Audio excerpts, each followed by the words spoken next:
Quero convidar você para, junto comigo, lermos o Evangelho de São Marcos, capítulo 12, verso 28 ao 34.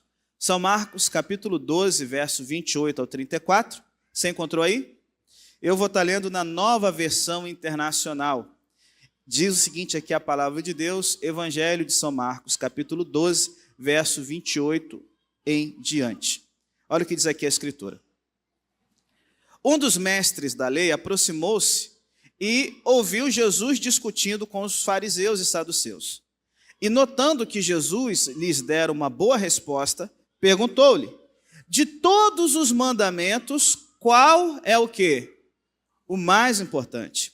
E respondeu Jesus: o mais importante é este: ouça, ó Israel, o Senhor, o nosso Deus, o Senhor é o único Senhor. Ame o Senhor, o seu Deus, de todo o seu coração, de toda a sua alma, de todo o seu entendimento e de todas as suas forças. E o segundo é este: ame o seu próximo como a você mesmo, a si mesmo. Não existe mandamento maior do que estes.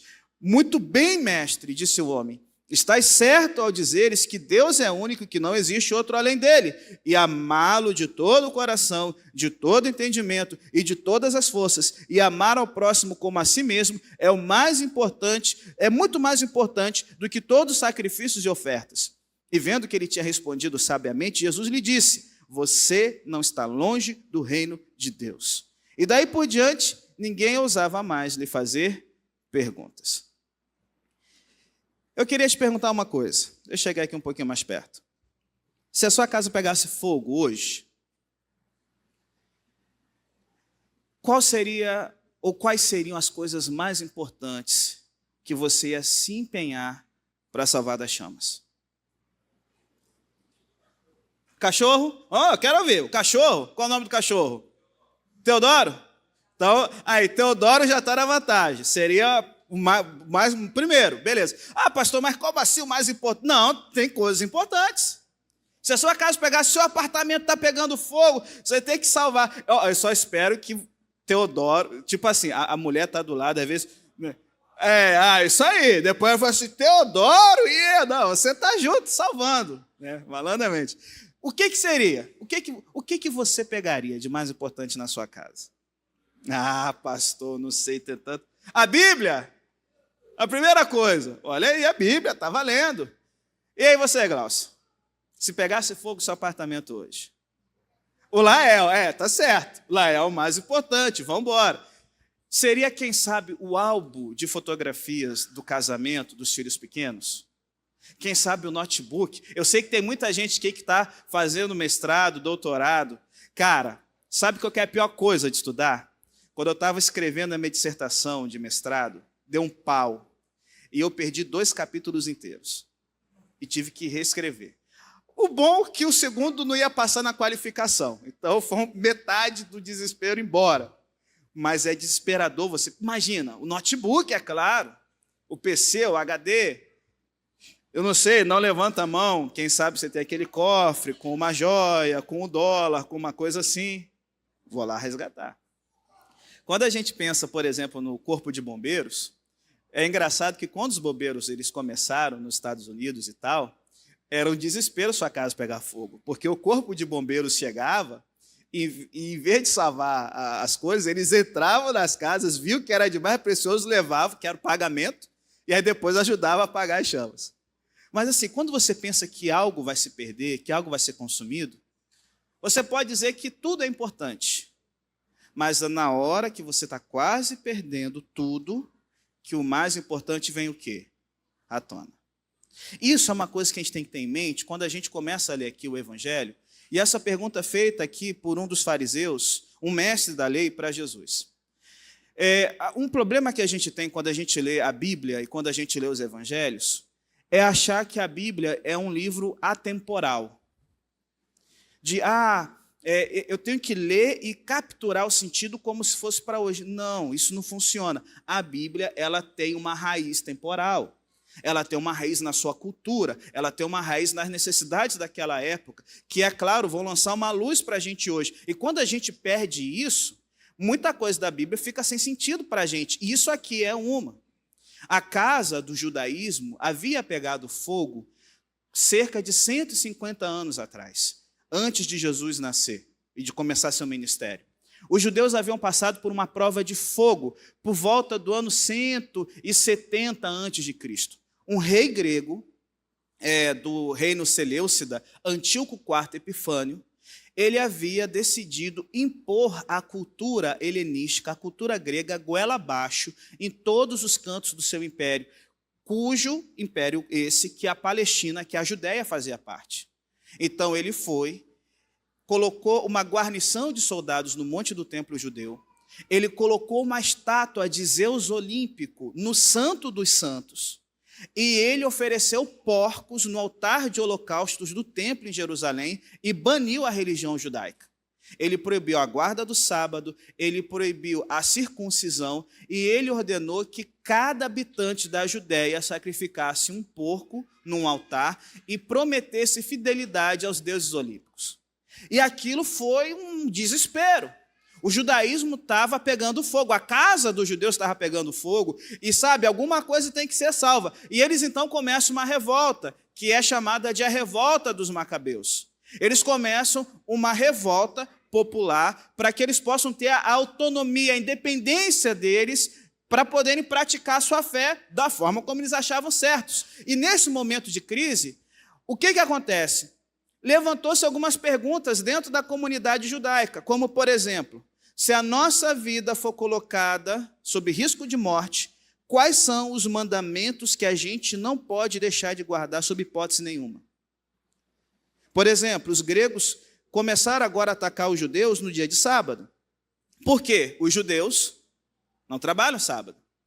E quando os exércitos seleucidas eles cercavam as comunidades judaicas no sábado, aquelas comunidades muito fiéis ao mandamento permitiam que os soldados matassem todos dentro da vila, para não pegar em armas no sábado e se defender. E aí alguém chegou e falou assim, não, gente, isso aqui é maluquice, todos nós vamos morrer, porque antes do mandamento do sábado tem o quê? A vida, e a vida é mais importante. E até que ponto a gente vai morrer por causa da carne de porco? Até que ponto a gente vai morrer se obrigarem? Qual dos 10 mandamentos? E aí os rabinos então chegaram a uma conclusão, de que entre a apostasia e a morte, somente 3 mandamentos teriam prioridade. Não adorar outros ídolos, não adulterar e não tirar a vida de alguém. Em face de perigo de vida, os outros mandamentos poderiam ser o quê? Descartados. Só que aí surgiu agora uma briga dentro do judaísmo. Uma escola defendia que não, que todos os mandamentos têm o mesmo valor. Por exemplo, dentro da cultura, da religião judaica, as pessoas muito pobres, elas tinham a opção de apresentar como sacrifício 2 pombas, certo?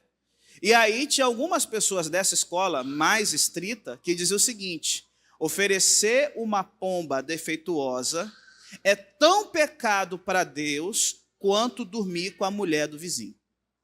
Então, para eles, não dizimar era igual a matar alguém. Para eles, sei lá, vamos pensar alguma coisa, vestir uma roupa com 2 tipos de tecido, que a lei judaica proibia, era o equivalente a você adorar um ídolo. Então, esses debates acadêmicos, eles estavam em alta no tempo de Jesus. Por isso que o mestre da lei, ele vem com uma pergunta, só que interessante, é uma pessoa sincera.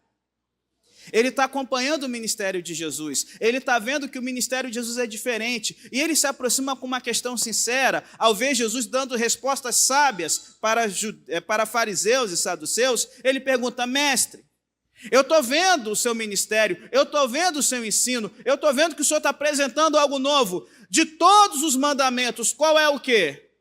O mais importante. E olha, eu não sei você, eu fui criado num lar adventista. Quantos aqui foram criados no lar adventista? E eu cresci ouvindo o seguinte, olha, todos os mandamentos são o quê?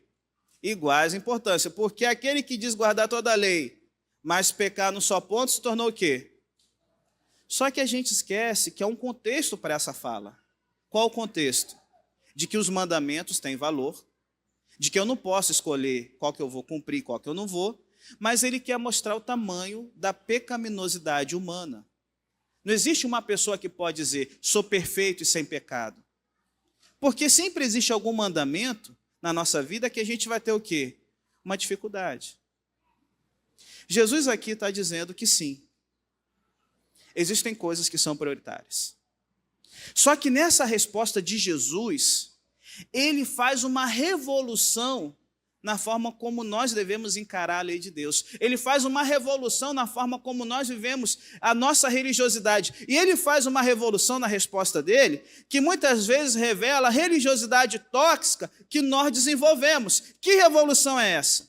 Quando Jesus fala sim, há um mandamento que é mais importante que os outros, ele não está dizendo para você considerar esse e descartar o resto, mas ele está dizendo o seguinte, olha, há um mandamento que é mais importante e que esse mandamento, ele significa agora você rever todos os outros, você encarar todos os outros dessa perspectiva que eu vou te dar. E é interessante que nessa resposta de Jesus, ele não escolhe nenhum dos 10.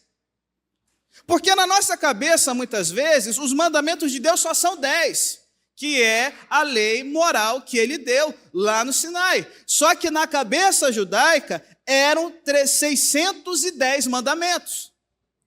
Os judeus haviam tido a percepção de que tudo que Deus manda a gente fazer na Bíblia é um mitzvah, é um mandamento, é um preceito que você tem que obedecer.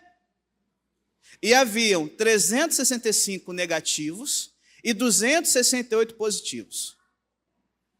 Jesus, ele aqui amplia a nossa mente para o seguinte, e agora eu falo como adventista para adventistas. Muitas vezes a gente se apega só aos 10 mandamentos, e a gente esquece que nem só de pão viverá o homem, mais do que de toda a palavra que sai da boca de Deus. Sabe por quê? O objetivo de todo o resto da Bíblia é ampliar a percepção que nós temos dos 10. Pega o Deuteronômio. A maior parte do Deuteronômio é um comentário, mandamento por mandamento, trabalhando leis que para a gente são mais leis ali. Mas ele está explicando sobre como o princípio pode ser observado. Por quê? Olha o exemplo aqui. O mandamento fala, não adulterarás. Só que, posso te falar uma coisa? Você pode nunca ter ido para a cama com outra pessoa e ser um tremendo canalha. Uma pessoa que olha para todas as mulheres com intenção impura. Uma pessoa viciada na pornografia. Uma pessoa, sabe, que é imoral. Você está sujo por dentro. Mas o não adulterará está o quê? Porque o que é adultério? É conjunção carnal. Adultério é você ter relações com uma outra pessoa que não seja o seu cônjuge.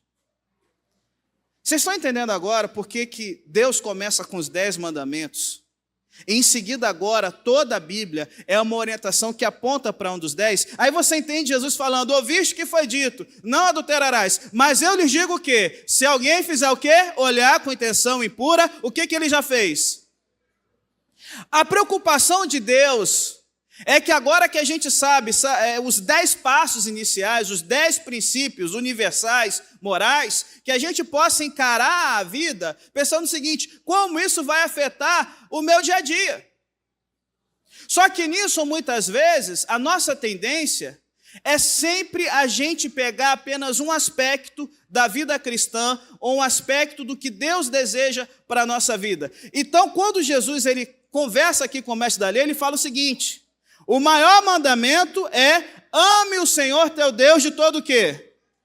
Todo o teu coração, de toda a tua alma, de todo o seu entendimento e de todas as suas forças. E ele podia parar aqui, porque ele só pediu um.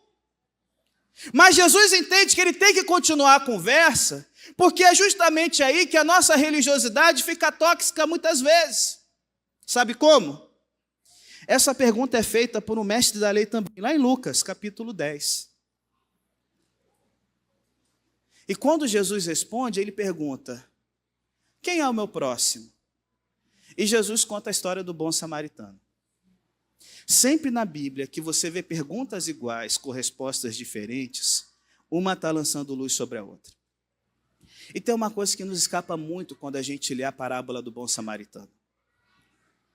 O levita e o sacerdote são duas funções diferentes, mas com um objetivo em comum. Qual era o papel do levita e do sacerdote na sociedade judaica? Conduzir o culto a Deus. Organizar a adoração a Deus. Se a gente fosse pensar hoje aqui, o sacerdote seria o pastor Flávio. E o nome de um dos anciãos aqui? Não sei. Gilmar? Silmar? Cadê o Silmar? Está aí? Não? Luiz está aí? Luiz? Luiz. Conheci ele ali. Luiz seria o levita. Na parábola do bom samaritano, eles estão subindo de Jericó para Jerusalém. Ou seja, eles estão indo para o templo para conduzir a adoração. Eles estão escalados naquela semana. E essa escala, como a gente vê na história do nascimento de João Batista, poderia levar anos para você ser escolhido novamente. Eles estão eufóricos, eles vão entrar no santo, eles vão oferecer um incenso, como o sacerdote Zacarias faz no Evangelho. Eles não querem perder aquilo por nada, eles têm um compromisso. E eu queria que você pensasse aqui, sei lá, um evento que a igreja gosta de fazer por ano e que tem orgulho, que traz cantor, que é um negócio top. Um evento aqui de vocês aqui, sei lá. Não, Morobá é daqui da Penha, do Jardim da Penha. Cantata de Natal. A cantata de Natal está chegando, o pastor Flávio está indo, o Luiz está indo também. Estão vindo de lugares diferentes, mesmo lugar. E o pastor Flávio está dirigindo e vê um cara caído no chão. E aí, gente, quem aqui já pregou alguma vez, ou já cantou? Levanta a mão. Já teve um compromisso na igreja, que se você não viesse, deixar o pessoal na mão. O que você faz? Você tem que pregar, você tem um compromisso, as pessoas estão esperando você. O sacerdote, ele olha e ele pensa, caramba, está vindo a cantata. E agora eu quero que você pense o seguinte, você é a pessoa no chão. Você é o ferido, você é o assaltado. Você está lá, roto, espancado, pastor Flávio passa, ele te... Mas, meu Deus, eu tenho que pregar a cantata. Oh, Deus, por favor, manda alguém para ajudar essa alma. Eu não posso me atrasar, as pessoas esperam, dependem de mim. E ele passa, porque ele tem um compromisso. E esse compromisso é amar a Deus sobre todas as coisas. Ele está cumprindo esse compromisso? Sim ou não? Sim. Se você pensar que a vida é só amar a Deus, Deus é mais importante, o outro que lute. É essa a lógica que as pessoas fazem durante séculos. E o Luiz também. Ele está ali desesperado, está agoniado. A igreja vai ser aberta, ele tem que receber o pessoal. Como é que vai ser os cantores? E vê ali e está ficando atrasado. A mulher, não sei, enrolou e tal. E sempre assim, a culpa é da mulher ou das crianças. E aí ele fala, oh meu Deus, está esse homem aqui, é da igreja, Deus vai ajudar. Eu tenho um compromisso, eu não posso falhar. E quem é que está lá largado lá na sarjeta? Você. Aí para vocês sentirem a dor do que é um samaritano, eu acredito que boa parte de vocês votou no Lula e uma boa parte deve ter votado no Bolsonaro. Tem gente que votou nos dois. E vamos ser sinceros, quem votou no Lula odeia o Bolsonaro, quem votou no Bolsonaro odeia o Lula. E aí você está lá. E aí, de repente, pensa esse político que você odeia. Ele está passando também. E aí, você está lá deitado, aí vem, aí, toquei, e tal, oh, vamos te ajudar aí, meu irmão, tal. Aí você, meu Deus, o Bolsonaro me ajudando aqui e tal. Deus, podia ser outro. Então vem, companheiro, eu vou te ajudar aqui, companheiro, e tal. Você já parou a pensar isso, o choque? É esse o choque do samaritano ajudando, irmão. E alguns ainda falam assim, ó, eu não votei em você não, hein? Esse é o choque. E quando Jesus fala, quem foi que ajudou? Quem é o próximo? Qual é a resposta lá da parábola do bom samaritano? Que teve misericórdia? Esse é o perigo. Se Jesus deixa só o amar a Deus sobre todas as coisas, ele está reforçando algo que nós sempre vamos fazer. E se a gente fizer, a gente vai ser louvado. Olha, porque essa irmã maravilhosa, ela está aqui agarrada na asa, no pequeno grupo. Os filhos e a família estão para trás, mas ela está aqui fiel à igreja. Ah, esse pastor, ele é maravilhoso, ele visita todo mundo, ele está sempre aqui, sempre sorridente, com uma palavra boa. E os filhos e a mulher? Ah, porque essa pessoa, ela é muito inteligente, ela é uma bênção. Porque a nossa tendência é valorizar só aquilo que a gente vê. Nós somos predispostos para a religião do espetáculo. É isso que Jesus combate o tempo todo nos evangelhos. Você vai orar? Entra no quarto e o seu pai que te vê em segredo vai o quê? Porque a nossa tendência é o show. Eu lembro quando era pastor lá em Búzios, o pessoal, pastor, tem um tal de Paulo aqui, muito consagrado, uma bênção, ele vai na casa da gente, fica orando 40 minutos de joelho, ali é um homem de Deus e tal. E eu pensando, oh meu Deus, eu vou visitar esse pessoal, 2 minutos já orei, estou indo embora, depois de conversar. Mas é Paulo, esse aqui, e olha, não pode e tal, e sabe, cajado no povo.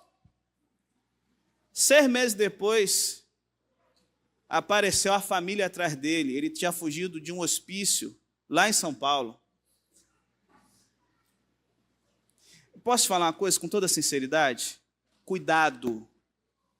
Deus chamou a gente para ser diferente, não para ser esquisito. E a nossa tendência é aplaudir esquisito. É bater palma para maluco. Porque ele está fazendo algo que às vezes a gente se sente envergonhado. E aí a religião, ela se torna, a igreja se torna vítima, presa fácil, na mão de gente que é o quê? Que é psicopata.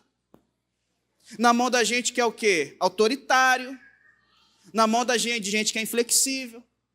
Por isso Jesus fala, sim, amar a Deus é importante sobre todas as coisas, mas o segundo, semelhante a esse, que faz a gente ter uma ótica certa da vida é, amarás o próximo como o quê? Como a você mesmo. E aí, gente, Jesus ele está dizendo o seguinte, a lei de Deus é importante, a Bíblia é importante, a vida cristã é importante, santidade é importante, mas você tem que entender o seguinte, na vida com Deus, tudo que se refere à palavra de Deus, você tem que ter um óculos com 2 lentes. O que você vai fazer tem que te levar a amar a Deus, mas tem que te levar ao mesmo tempo a amar o próximo como quem? Você mesmo. Para você fugir da tentação da religião espetáculo, da religião tóxica, que muitas vezes nós entramos. Pensa, por exemplo, comigo aqui, a observância do sábado. Quantas vezes para a gente vir para a igreja é uma briga e um tumulto em casa? Você já vem nervoso, brigando com a família. Eu me arrependo disso, mas eu fui tosco muitos anos. Minha esposa com 2 filhos pequenos, eu pastor, tinha que estar consagrado, bom para fazer um sermão. Aí ela cuidando de menino, uma doideira. Eu lá sentadinho, vendo lições da Bíblia. Lendo, vai ser maravilhoso isso aqui hoje. E aí, dava hora de ir, a louca, coitada, desesperada com aqueles meninos e tal. Você está me atrasando, eu não posso chegar atrasado. Olha, você está atrapalhando minha comunhão com Deus. O que Deus esperava de mim? Que eu levantasse cedo, que eu me preparasse para o culto. Mas, você arruma o Levi, eu arrumo o Vitor. Eu te ajudo aqui no café da manhã. Sábado é quebrar a rotina. A gente espera que a mãe e a mulher tenham dupla jornada. Trabalha fora e trabalha em casa. A gente espera que a mãe faça aquele almoço caprichado. Mas hoje é sábado, não podemos lavar a louça depois do pôr do sol. E quem é que vai lavar? Tem filho aqui? Lavar a louça no sábado para sua mãe é pecado. Para você é amar o próximo como a você mesmo. Tem marido aqui? Lavar a louça para sua mulher vai ser pecado. Para você é amar o próximo como? E é o que Lutero dizia. O cristianismo, ele tem que funcionar lá em casa primeiro, porque é onde está o próximo mais próximo. Gente, entenda, eu já falei, eu não sou um santo. Essa minha mulher é uma santa de não ter me largado de tantos vacilos que eu dei. Só que a gente tem que amadurecer, irmão. A gente tem que crescer, tem que entender, tem que mudar de vida. E aí você começa agora a ter essas duas direções, e aí o que acontece? Agora Jesus, ele bota um caminho novo, porque tem dois tipos de pessoas que precisam desse ensino de Jesus. Sabe qual é o primeiro? Os que dizem que ser bom com o próximo e com a família é o mais importante e que a adoração a Deus é somente para quem entender necessária.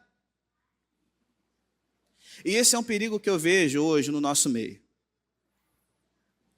Vou pegar o sábado. Você tem a semana inteira para fazer caridade. E devemos buscar fazer. E o sábado não abre mão de caridade. Mas eu chegar e falar assim, não, a hora do culto, eu não vou estar lá igual os hipócritas na igreja. Eu vou estar lá no asilo, vou estar lá, sabe? Espera aí, filho. Vem para a igreja. Porque aqui na igreja Deus vai falar com você. Aqui na igreja Deus vai mudar sua cosmovisão. A nossa cosmovisão tem que ser trabalhada sempre. É aqui que Deus vai falar uma palavra que você não vai nem querer ouvir, tu vai ter que engolir, goela abaixo. E às vezes você pode até não entender e não concordar muito, mas Deus vai trabalhando. Porque ou a gente vem aqui só para ouvir o que a gente quer. E aí você pode estar fazendo à tarde. Você pode estar fazendo antes.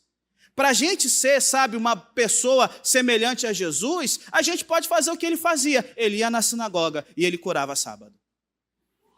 Ele ia na sinagoga e alimentava o faminto sábado. Ele ia na sinagoga e ele não deixava de ser uma bênção todos os dias. Só que o que acontece? E agora eu falo para você que está sempre na igreja. A gente acumula tudo que é religião no sábado. E o sábado vira um fardo muitas vezes, em vez de ser o quê? Um dia de quê? De tive com Deus e tive com o próximo. É até uma coisa que o mandamento do sábado bota.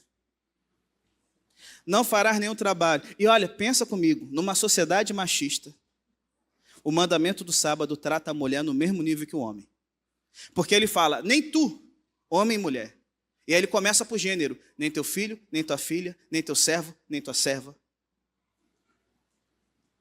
Porque no sábado é a junção desses dois, a Deus e ao próximo como quem?